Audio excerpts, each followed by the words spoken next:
Kamusta po kayo, mga lolo at lola at sa lahat ng nagmamalasakit sa kanilang kalusugan? Ako po si Dr. Benigno Manlapas. Ngayong araw, ituturo ko sa inyo kung paano pahintuin ang nocturia o ang madalas na pagbangon para umihi sa gabi gamit lamang ang isang bote ng castor oil na maaaring nasa inyong kusina na. Parang napakahirap paniwalaan, hindi po ba? Pero totoo ito. Ipapakita ko sa inyo kung paano masahehin ang partikular na bahagi ng katawan gamit ang castor oil para makamit ang mahimbing na tulog ng hindi na kailangang bumangon para umihi. Napakadali lang nito, 5 minuto lang kada araw. Pero may kahanga-hangang resulta sa pagkontrol ng pantog at itinuturing na milagrong lunas para sa kalusugan ng daanan ng ihi, lalo na sa ating mga seniors. Gagabayan ko kayo sa bawat hakbang para magawa niyo ito sa bahay at maramdaman ang ginhawa. Ang castor oil ay matagal nang inilarawan bilang isang milagrong regalo para sa kalusugan. At ngayon, nagsisimula na ring patunayan ito ng makabagong pananaliksik. Bago tayo magsimula, gusto ko munang marinig mula sa inyo. Taga saan po kayo at anong oras nyo pinapanood ang video na ito? Mag-iwan po ng komento sa ibaba dahil mahalaga sa akin ang inyong kwento. At kung sa tingin nyo ay makakatulong ito, paki-like at mag-subscribe para hindi nyo ma-miss ang mga susunod na tips na ginawa ko para sa inyo. Ngayon, simulan natin sa pag-alam kung bakit nga ba ganyan ang inyong mga gabi. Ang tunay na problema ng nocturia at masamang tulog. Sa paglampas natin ng edad, 60 na po ang katawan ay dumadaan sa mga pagbabago na madaling baliwalain pero malakas ang epekto. Isa sa pinakamahalaga ay ang unti-unting pagbaba ng hormone na tinatawag na vasopressin na may pangunahing papel sa pagbabawas ng produksyon ng ihi kapag gabi. Kapag malakas ang antas ng vasopressin, ang mga bato o kidneys ay nagpapabagal ng kanilang pagsala na nagpapahintulot sa pantog na manatiling kalmado habang kayo ay natutulog. Ngunit kapag humina ang hormone na ito, ang mga kidneys ay patuloy na nagsasala sa bilis na pang-araw na lumilikha ng mas maraming ihi kaysa sa kayang hawakan ng pantog sa gabi. Kasabay nito, ang pantog mismo ay nagiging mas sensitibo habang tumatanda, nagpapadala ng mas malalakas na senyales sa utak kahit na hindi pa ito puno. Ang resulta ay isang magulong siklo kung saan ang tulog ay paulit-ulit na napuputol na nagiiwan sa katawan na hindi makapag-repair ng lubusan. Ang mga kahihinatnan ay higit pa sa simpleng pagpunta sa banyo. Naaapektuhan nito ang halos lahat ng bahagi ng araw-araw na buhay. Ang putol-putol na tulog ay nagnanakaw sa katawan ng malalalim na yugto ng pahinga kung saan naghihilom ang mga kalamnan, nabubuo ang memorya at lumalakas ang resistensya. Para sa maraming nakatatanda, nangangahulugan ito ng mga umagang puno ng pagod mabuhay na balanse at minsan ay ang totoong panganib ng pagkadulas o pagkahulog sa dilim. Ang isipan din ay nakakaramdam ng bigat ng mga putol na gabi kung saan ang konsentrasyon ay nawawala at ang maliliit na detalye ay mas madaling makalimutan kaysa dati. At sa likod ng mga pisikal na paghihirap na ito ay may emosyonal na pasanin, isang tahimik na inis at takot na ang katawan ay hindi na mapagkakatiwalaan kahit sa loob ng sariling tahanan. Sa buong mundo, ang mga seniors ay may pare-parehong tinatagong laban.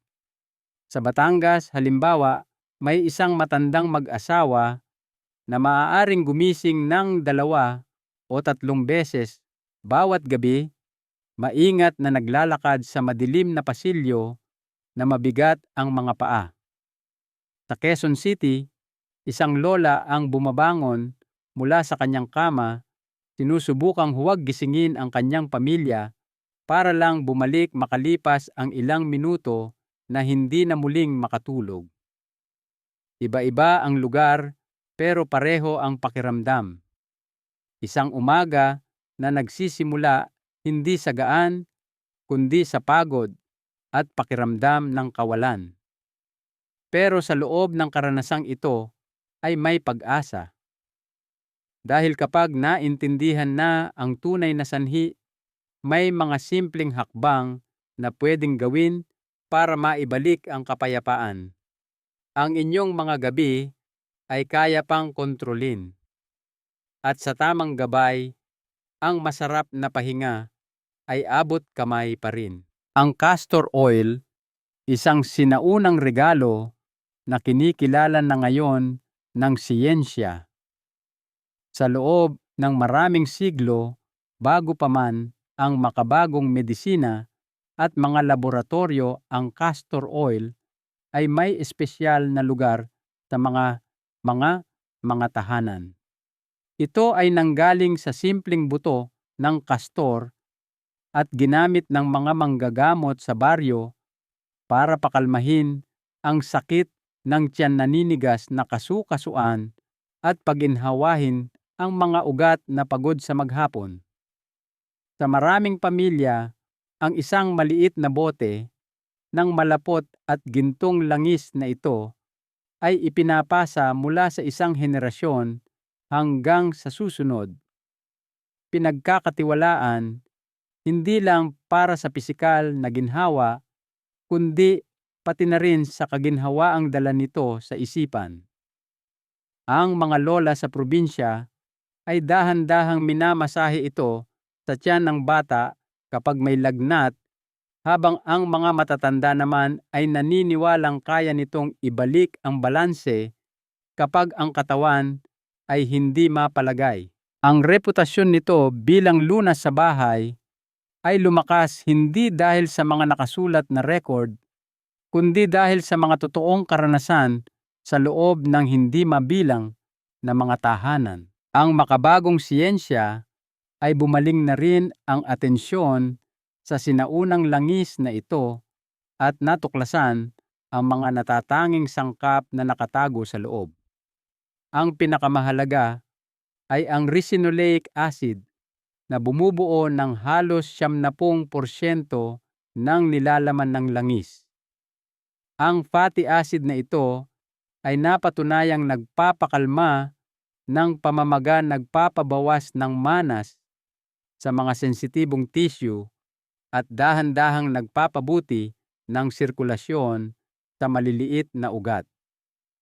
Kapag ipinahid sa balat, tumatagos ito ng malalim, pinare-relax ang mga tensyonadong kalamnan at pinapakalma ang mga ugat na madalas nagpapadala ng maling alarma sa utak.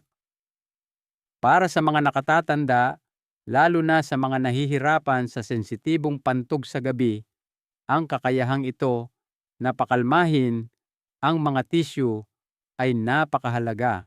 Isipin nyo ang paghiga sa kama na ang mga kalamnan ay payapa na. Ang katawan ay hindi na nagpapadala ng apurahang senyales at ang tulog ay bumabalik sa maayos na ritmo. Ang mga kamakailang pag-aaral, bagaman maliliit, ay nagsisimulang patunayan ang matagal nang sinasabi ng tradisyon. Sa isang pagsubok, ang mga matatandang kalahok ay nagmasahe ng mainit na castor oil sa kanilang puson gabi-gabi sa loob ng 2 linggo. Marami ang nag-ulat ng nabawasang tensyon sa pantog na bawasan ang pananakit ng tiyan at kapansin-pansing paghaba ng tulog. Napansin ng mga doktor na ang daloy ng dugo sa tiyan ay bumuti na nagpapagaan sa presyon na madalas namumuo sa mga sensitibong organo. Para sa isang lolo sa Pampanga o lola sa Maynila, nangangahulugan ito ng mas kaunting abala sa gabi at mga umagang mas magaan at puno ng pag-asa. Bagaman, kailangan pa ng mas maraming pananaliksik, ang mga unang natuklasan na ito ay nagpapaalala sa atin na minsan ang pinakasimpleng lunas ay may taglay na kapangyarihan.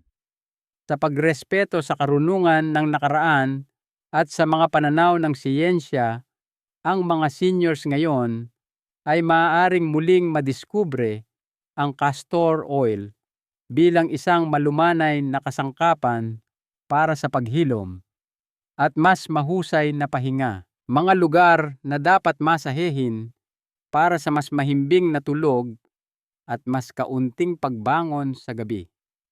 Kapag naririnig ng mga tao ang tungkol sa castor oil massage, madalas nilang iniisip na simple lang ito, ngunit ang pwesto ay talagang mahalaga. Ang pagpili ng tamang bahagi ng katawan ay nagpapahintulot sa langis na gumana kasama ang mga ugat, kalamnan at sirkulasyon na nakakaapekto sa pantog at tulog. Sa pagtutok sa tatlong pangunahing rehiyon, ang mga seniors ay makakaranas hindi lang ng mas tahimik na gabi, kundi pati na rin ng pakiramdam ng kontrol na nakakapanatag matapos ang maraming taon ng putol-putol na pahinga. Ang una at pinakamahalagang lugar ay ang puson o lower abdomen, sa taas lamang ng buto sa pubic area kung saan tahimik na nakalagay ang pantog. Habang tayo ay tumatanda, ang mga ugat sa paligid ng pantog ay nagiging mas sensitibo, nagpapadala ng mga emergency na senyales sa utak kahit na kaunti lang ang laman na ihi. Sa pagmasahe ng bahaging ito gamit ang mainit na castor oil sa loob ng 5 hanggang 10 minuto, ang mga kalamnan ay dahan-dahang gumagaan at ang nervous system ay nagiging hindi gaanong magugulatin. Isipin ang paghiga sa kama pagkatapos ng isang banayad na masahe, ang inyong pantog ay kalmado at ang inyong isip ay hindi na nag-aabang ng isa pang istorbo. Ang mga seniors sa Pilipinas at ibang bansa ay nagbahagi na ang simpleng gawaing ito ay nagbawas ng kanilang kagustuhang umihi sa gabi at nagbigay sa kanila ng kumpiyansa na magpahinga ng walang takot sa paulit-ulit na paggising. Ang pangalawang lugar na dapat bigyang pansin ay ang kanang bahagi ng itaas na tiyan, kung saan tahimik na nagtatrabaho ang atay o liver. Ang organ na ito ay tumutulong sa pagsala ng dugo, pag-regulate ng hormones at paghahanda sa katawan para sa natural na siklo ng tulog at pag-repair. Habang bumabagal ang sirkulasyon sa pagtanda, ang atay ay maaaring makaramdam ng bigat na nagdudulot ng hindi mapalagay na gabi. Ang pagmasahe sa lugar na ito ng banayad gamit ang mainit na castor oil ay nagpapaganda ng daloy ng dugo, sumusuporta sa detoxification at nagpapahintulot sa ritmo ng katawan na umayon sa tulog. Isang lolo sa Cavite ang nagkwento kung paano ang maliit na ritual na ito ay naging bahagi ng kanyang gabi, pinapalitan ang pag-aalala ng ginhawa at tinutulungan siyang makatulog ng walang pangambang magising sa madilim na pasilyo. Ang pangatlong lugar na madalas makaligtaan ngunit napakahalaga ay ang mga talampakan ng paa. Sa tradisyonal na medisina, sa maraming kultura, Ang mga talampakan ay tinitignan bilang mapa ng buong katawan na konektado sa mga organo at sistema. Ang mga makabagong pag-aaral sa ugat ay nagmumungkahi rin na ang pag-stimulate sa mga puntong ito ay nagpapadala ng mga pampakalmang senyales sa utak, nagpapabagal ng tibok ng puso at nagpapabawas ng hindi kinakailangang paghilab ng pantog. Para sa mga nakatatanda, ang pagmasahe sa paa gamit ang castor oil bago matulog ay hindi lang nagpaparelax ng pagod na mga kalamnan, kundi nagsisilbi ring simbolo ng pag-aalaga sa sarili. Sa Maynila, isang lola ang nagbahagi na ang gabing pagmasahe sa paa ay hindi lang nagbawas ng kanyang pagpunta sa banyo, kundi nagdala rin sa kanya ng ginhawa ng mga alaala na aalala kung paano siya dating pinatatahan ng kanyang ina sa parehong paraan noong bata pa siya. Kapag pinagsama-sama ang tatlong lugar na ito, ang puson, ang kanang bahagi ng tiyan, at ang mga talampakan, ay nag-aalok ng natural na daan patungo sa mas payapang gabi. Ipinaalala nila sa atin na ang paggaling ay hindi laging nangangailangan ng komplikadong hakbang o mabibigat na gamot, kundi pasensya, banayad na haplos at respeto sa pagbabago ng katawan sa pagtanda. Sa pagiging consistent, madidiskubre ng mga seniors na ang masarap na pahinga ay abot kamay pa rin at ang maliliit na gawa ng pag-aalaga ay may kapangyarihang ibalik ang balanse, dignidad at pag-asa. Paano gawin ang castor oil massage ng ligtas at epektibo? Pagdating sa paggamit ng castor oil para sa kalusugan ng pantog at mas mahimbing na tulog, ang mga detalye ay kasing halaga ng intensyon. Maraming mga lolo at lola ang nakakarinig tungkol sa benepisyo ng langis pero hindi sigurado kung anong klase ang bibilhin, paano ito ihanda o ang tamang paraan ng pagpahid. Ang totoo, ang ilang maingat na pagpili ay makakagawa sa practice na ito na hindi lang ligtas kundi napakaginhawa. Ginagawa itong ritual gabi-gabi na sumusuporta sa katawan at nagpapakalma sa isip. Ang unang hakbang ay ang pagpili ng tamang langis. Hindi lahat ng castor oil ay pare-pareho at ang kalidad ay may malaking epekto sa kung paano tutugon ang katawan. Hanapin ang langis na may label na organic, cold-pressed at hexane-free. Ang organic ay nangangahulugang ang mga buto ay pinalaki ng walang kemikal na pwedeng makairita sa balat. Ang cold-pressed ay nagsisiguro na ang langis ay taglay pa rin ang natural na healing compounds at hindi nasira ng init. Ang hexane-free naman ay garantiya na walang matapang na kemikal ang ginamit sa pagkuha ng langis. Maraming seniors sa Pilipinas ang makakahanap ng ganitong langis sa mga health food stores o kaya ay sa online shops. Sa pagpili ng mabuti, nagpapadala ka na ng mensahe sa iyong katawan na karapat-dapat ito sa pinakamalinis na pag-aalaga. Kapag nakapili na kayo ng langis, ang pangalawang hakbang ay ang paghahanda. Ang castor oil ay malapot sa normal na temperatura at ang pagpapainit nito ng kaunti ay ginagawa itong mas masarap sa balat. Ang pinakamagandang paraan ay maglagay ng kaunting langis sa isang baso o ceramic na mangkok. Pagkatapos ilagay ang mangkok na iyon sa loob ng mas malaking mangkok na may mainit na tubig sa loob ng ilang minuto. Ang langis ay dapat na mainit-init lang, hindi napakainit kapag hinawakan. Mahalaga rin ang oras. Ang masahe ay dapat gawin sa gabi bago matulog, pagkatapos magsipilyo at gumamit ng banyo. Tinitiyak nito na ang katawan nyo ay handa na sa pagtulog at wala nang inaasahang istorbo. Isipin nyo ito bilang huling regalo nyo sa sarili sa maghapon. Ang pangatlong hakbang ay ang masahe mismo. Magsimula sa paglagay ng isang kutsarita ng mainit-init na langis sa inyong malinis na kamay.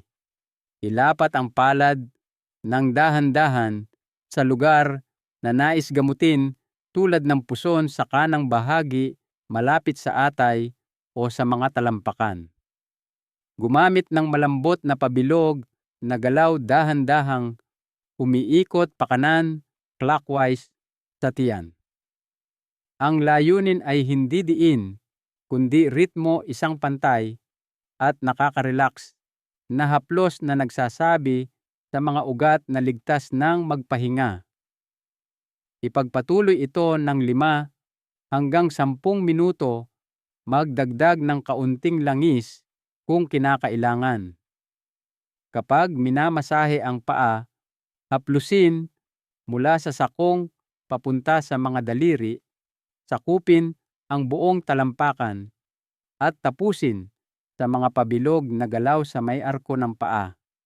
May mga lolo sa Bulacan na nagsasabing ito ang pinakapayapang sandali ng kanilang gabi, habang ang mga lola sa Iloilo ay tinatawag itong sagradong pahinga, isang pagkakataon para parangalan ang paglalakbay ng katawan sa loob ng maraming taon. Panghuli, laging tandaan ang kaligtasan. Ang castor oil ay pangkalahatang ligtas, ngunit hindi ito dapat ipahid sa sugat o rashes. Kung kayo ay may allergy sa mga langis ng halaman, subukan muna sa maliit na bahagi ng braso at maghintay ng 24 na oras. At bagaman nakakaginhawa, hindi ito dapat inumin maliban kung sinabi ng doktor, dahil malakas itong pampadumi na maaaring hindi maganda para sa mga seniors. Iwasang malagyan ang mata at maghugas ng kamay pagkatapos. Sa mga hakbang na ito, ang castor oil massage ay nagiging higit pa sa lunas. Ito ay nagiging practice ng pagmamahal sa sarili. Ipinapakita nyo sa inyong katawan na nakikinig pa rin kayo at naniniwala sa kakayahan nitong gumaling. At bilang kapalit, madalas kayong gantimpalaan ng katawan ng mas payapang gabi at pag-asa na posible pa ang masarap na tulog sa anumang edad. Mga simpleng gawi para masulit ang benepisyo ng castor oil massage. Kahit ang pinakamabisang natural na lunas ay gumagana ng husto kapag sinasabayan ng tamang gawi araw-araw. Ang pagpili nyo sa tubig, pagkain at routine sa gabi ay may malaking papel sa pagtugma ng mga ito sa natural na ritmo ng katawan. Binibigyan nyo ang sarili ng pinakamagandang tsansa na makapagpahinga ng malalim. Ang unang gawi ay tungkol sa tubig. Mahalaga ang hydration, pero ang timing o oras ng pag-inom ang madalas na kulang sa mga seniors na may nocturia. Paglampas ng edad 60, bumabagal ang pagsala ng kidneys at nagiging sensitibo ang pantog. Kaya ang pag-inom ng marami sa gabi ay nagtutulak sa katawan na magtrabaho sa maling oras.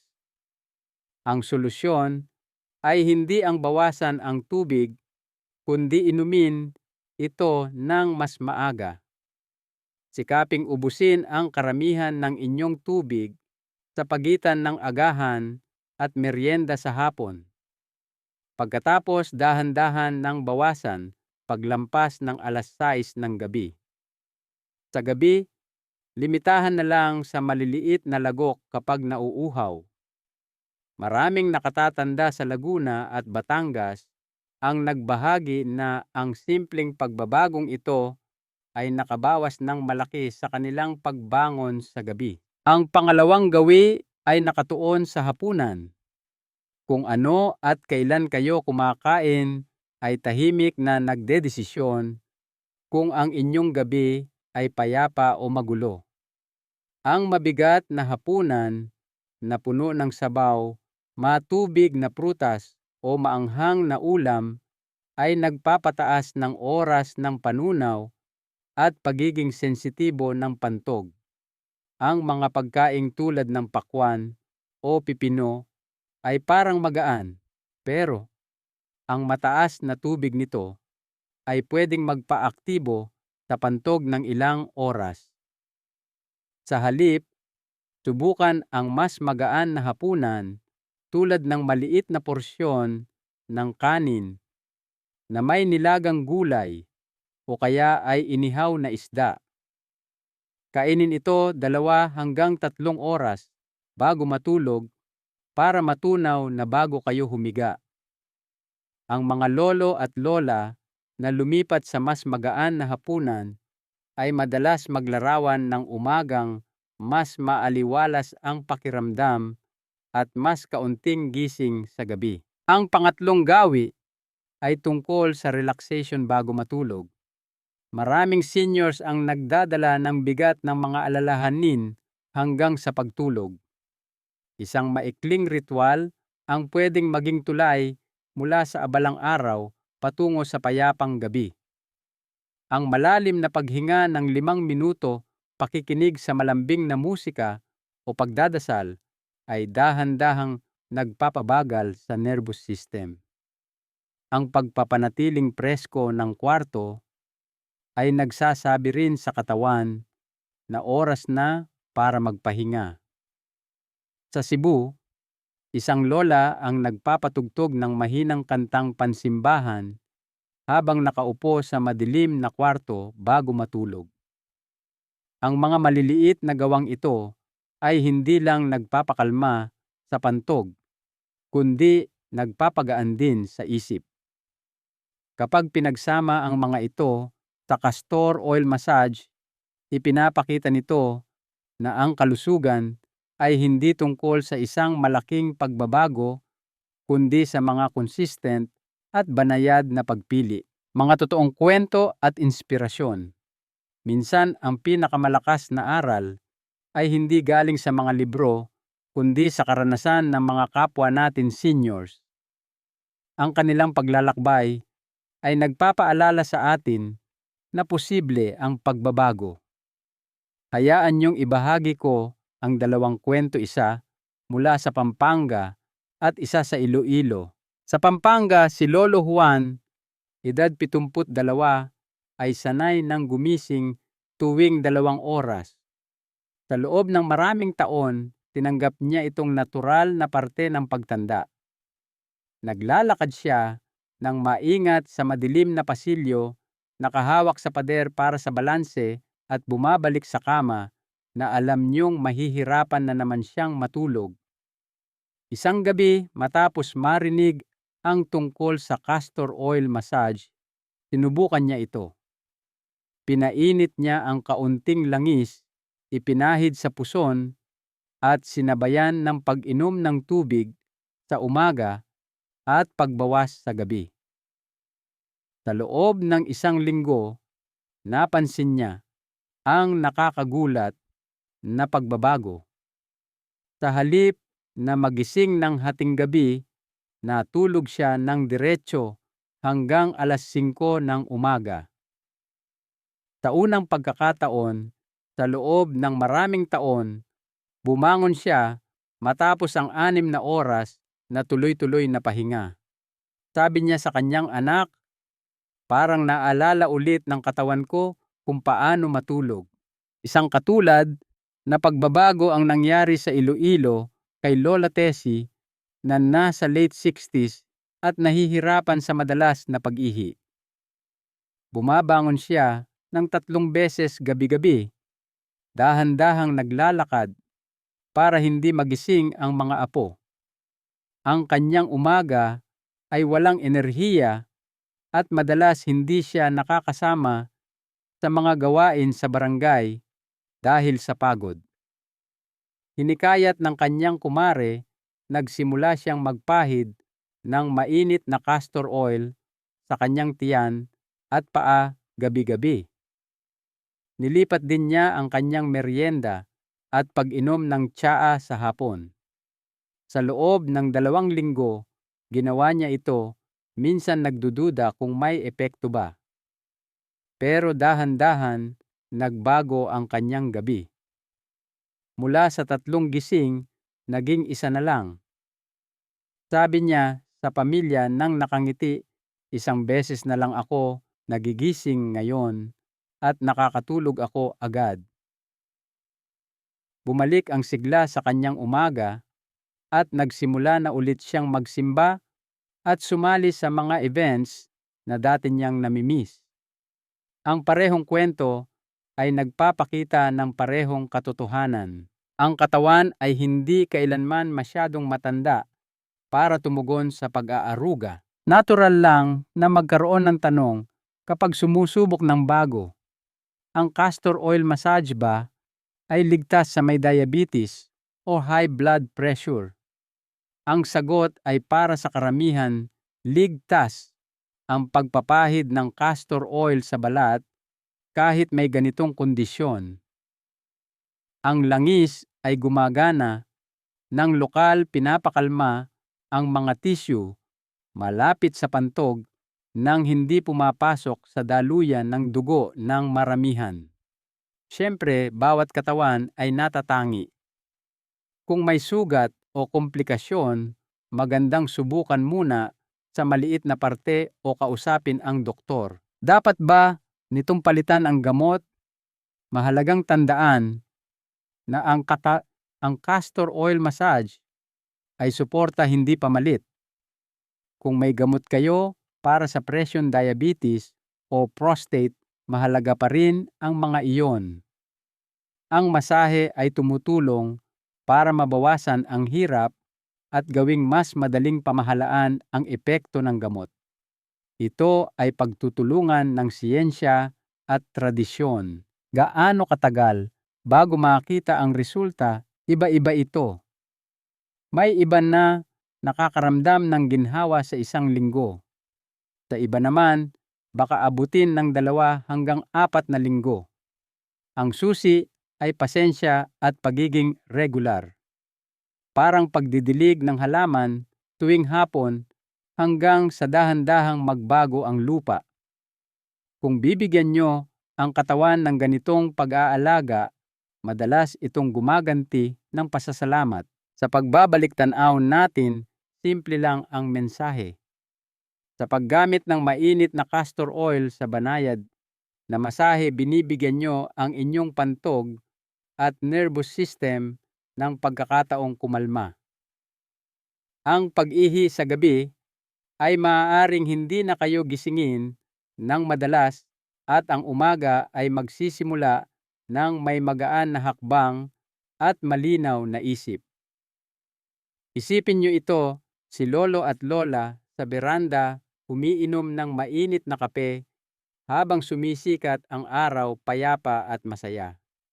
Ang tunay na sikreto ay wala sa mamahaling gamot, kundi sa maliliit na gawa ng pag-aalaga, tamang masahe, tamang oras ng tubig, at pagtitiwala sa katawan. Isang mahalagang aral po bago tayo magtapos, ang kalusugan ay kayamanan na dapat nating ingatan sa anumang edad. Huwag nating isipin na dahil matanda na tayo ay wala na tayong magagawa. Ang simpleng paghaplos at pag-aalaga sa sarili ay malaking bagay para maibalik ang ating dignidad at sigla. Kayo po, nasubukan nyo na ba ito? Ay share nyo naman ang inyong karanasan sa comments sa ibaba. Sabihin nyo kung taga saan kayo at kung nakatulong ito.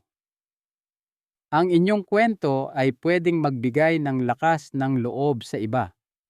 At pakiusap, ibahagi o i-share ang video na ito sa kaibigan kapitbahay o mahal sa buhay. Minsan ang pinakamaliit na regalo na maibibigay natin ay pag-asa.